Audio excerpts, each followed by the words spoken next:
शाम के 7 बज रहे थे। रोहिणी नगर के एक आलीशान मकान में मल्होत्रा निवास के डाइनिंग टेबल पर पूरा परिवार बैठा था। घर की मुखिया सुमित्रा देवी, उम्र 60 साल, अपने बड़े बेटे विकास और बड़ी बहू रागिनी के साथ हंस हंस कर बातें कर रही थी। विकास शहर का एक बड़ा कपड़ा व्यापारी था और रागिनी एक अमीर घर की बेटी थी जो आए दिन सुमित्रा देवी के लिए महंगी साड़ियाँ और गहने लाती रहती थी। तभी छोटे बेटे राहुल और उसकी पत्नी कीर्ति ने कमरे में प्रवेश किया। कीर्ति के हाथ में चाय का ट्रे था। कीर्ति एक बेहद संस्कारी, पढ़ी लिखी लेकिन एक मध्य वर्गीय परिवार की बेटी थी। सुमित्रा देवी का चेहरा कीर्ति को देखते ही उतर गया। उन्होंने चाय का कप टेबल पर पटकते हुए कहा, अरे कीर्ति, इस चाय में चीनी है या सिर्फ गर्म पानी उबाल लाई हो? वैसे भी जब से तुम इस घर में आई हो हमारे घर का स्वाद और भाग दोनों ही फीके पड़ गए हैं। रागिनी ने चुटकी लेते हुए कहा, माँ जी, अब जिसकी जैसी परवरिश होगी वो वैसा ही काम करेगी। नहीं, इनके मायके में तो शायद ऐसी ही चाय बनती हुई। कीर्ति ने अपनी आंखें नीचे कर ली। उसने कुछ नहीं कहा। राहुल अपनी पत्नी का अपमान देखकर तड़प उठा, लेकिन वह लाचार था। पिछले ही हफ्ते मंदी के कारण राहुल की प्राइवेट कंपनी बंद हो गई थी और उसकी नौकरी चली गई थी। वह खुद इस वक्त अपनी माँ और भाई के टुकड़ों पर पलने को मजबूर था। रात को जब राहुल और कीर्ति अपने कमरे में बैठे थे, राहुल ने कीर्ति का हाथ थाम कर कहा, कीर्ति, मुझे माफ़ कर दो। मेरी बेरोजगारी की वजह से तुम्हें इस घर में रोज़ ताने सुनने पड़ते हैं। कीर्ति ने मुस्कुराते हुए कहा, आप ऐसा मत कहिए। वक्त बुरा है, इंसान नहीं। आप बस हिम्मत मत हारिए, नई नौकरी ढूंढिए। अगली सुबह सुमित्रा देवी ने पूरे परिवार को ड्राइंग रूम में बुलाया। उनके हाथ में एक डायरी और पेन था। जैसे ही राहुल और कीर्ति वहां पहुंचे, सुमित्रा देवी ने कड़क आवाज में कहा, राहुल, विकास और रागिनी इस घर का पूरा खर्च उठाते हैं। तुम दोनों यहाँ मुफ्त की रोटियां तोड़ रहे हो। तुम्हारी नौकरी छूटे 1 महीना हो गया है और मेरे घर में कोई मुफ्त का लंगर नहीं चल रहा है। राहुल ने हाथ जोड़कर कहा, माँ, मैं इंटरव्यू दे रहा हूँ। जैसे ही नौकरी लगेगी मैं घर के खर्च में हिस्सा देने लगूंगा। सुमित्रा देवी ने कहा, मुझे खोखले वादे नहीं चाहिए। आज से तुम दोनों जिस कमरे में रहते हो उसका किराया 20,000 रुपये महीने होगा। बिजली और खाने का खर्च अलग। अगर हर महीने की पहली तारीख को 20,000 रुपये मेरे हाथ में नहीं आए तो अपना बोरिया बिस्तर समेटना और इस घर से दफ़ा हो जाना। यह सुनकर राहुल के पैरों तले ज़मीन खिसक गई। सगे बेटे और बहू से घर का किराया। विकास और रागिनी इस बात पर चुपचाप मुस्कुरा रहे थे। राहुल रोने लगा, माँ, मेरे पास इस वक्त 2,000 रुपये भी नहीं है। मैं 20,000 कहाँ से लाऊंगा? सुमित्रा देवी ने बेरहमी से कहा, वह तुम जानो। अगर तुम्हारी पत्नी इतनी ही पढ़ी लिखी है तो इससे कहो कहीं झाड़ू पोछा करे या बर्तन मांजे, लेकिन मुझे मेरा किराया चाहिए। कीर्ति ने राहुल का कांपते हुए हाथ पकड़ा। उसकी आंखों में आंसू नहीं बल्कि एक दृढ़ संकल्प था। उसने सुमित्रा देवी की तरफ देखा और बहुत ही शांत लेकिन गंभीर आवाज़ में कहा, ठीक है माँ जी, आपकी ये शर्त हमें मंजूर है। अगले महीने 1 तारीख को आपको आपका किराया मिल जाएगा। कमरे में आते ही राहुल ने कीर्ति से कहा, तुम पागल हो गई हो कीर्ति? हम 20,000 रुपये कहाँ से लाएंगे? क्यों ना हम अपने किसी दोस्त से उधार मांग लें या तुम्हारे पापा से मदद लें। कीर्ति ने मना करते हुए कहा, नहीं राहुल, मेरे पिता एक स्वाभिमानी इंसान है। मैं उन्हें इस दलदल में नहीं घसीटूंगी और उधार लेकर कब तक किराया देंगे? आप बस नौकरी ढूंढिए, किराया का इंतज़ाम मैं करूंगी। कीर्ति ने हार नहीं मानी। वह कंप्यूटर साइंस में ग्रेजुएट थी। उसने अपनी पुरानी किताबों और लैपटॉप को निकाला। उसने तय किया कि वह घर का सारा काम, खाना बनाना, कपड़े धोना, सफाई करना सब वक्त पर करेगी ताकि सास को उंगली उठाने का मौका ना मिले। और दोपहर में जब सास सो जाती और रात को जब सब सो जाते तब वह ऑनलाइन फ्रीलांसिंग, कोडिंग और वेबसाइट डिजाइनिंग का काम करने लगी और रात को सिर्फ 3 घंटे सोती थी। उसकी आंखों के नीचे काले घेरे आ गए थे, लेकिन उसका हौसला नहीं डगमगाया। राहुल दिन भर नौकरी के लिए भटकता और कीर्ति रात भर जाग कर पैसे कमाती। एक तारीख आई, सुमित्रा देवी सोफे पर बैठकर चाय पी रही थी।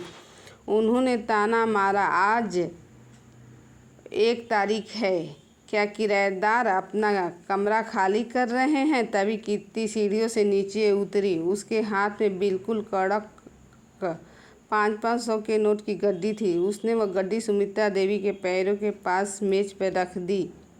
कीर्ति ने कहा, ये लीजिए माँ जी, पूरे 20,000 रुपये, गिन लीजिए। सुमित्रा देवी की आंखें फटी की फटी रह गई। रागिनी भी चौंक गई।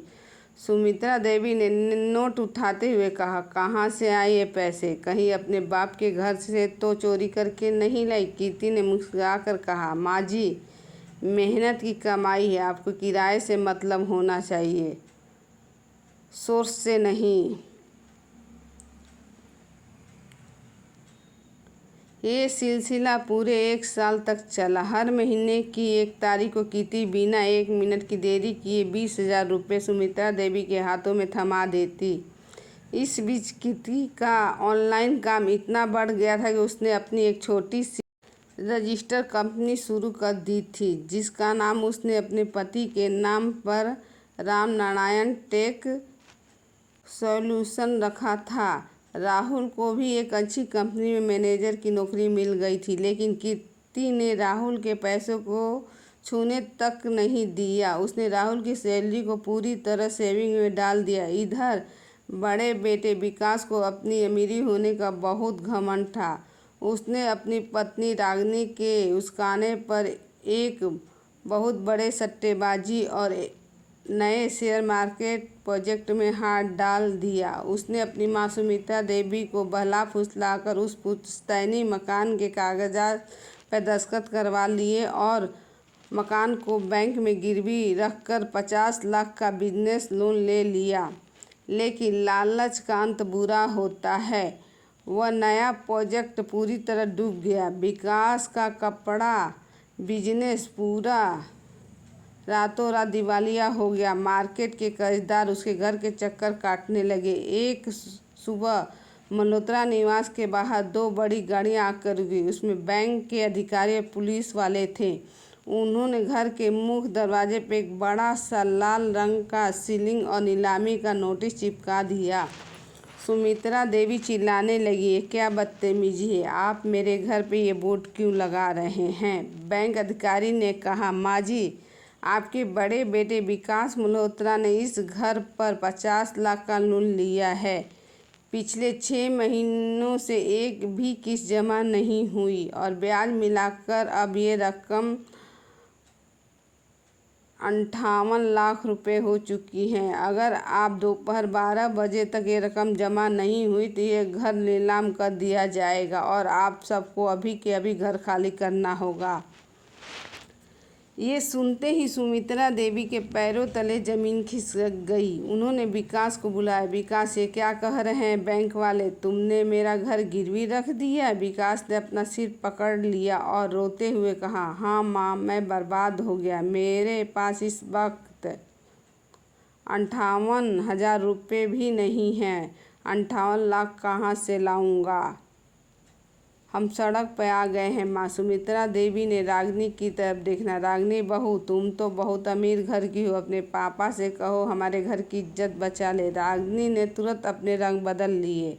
उसने मुंह बिचकाते हुए कहा, माँ जी, मेरे पापा बेवकूफ़ नहीं है जो एक डूबते हुए परिवार पर 58 लाख रुपया फूंक दें। और विकास तो अब कंगाल हो चुके हैं। मैं इनके साथ इस कंगाली में नहीं रह सकती। मैं अपने मायके जा रही हूँ।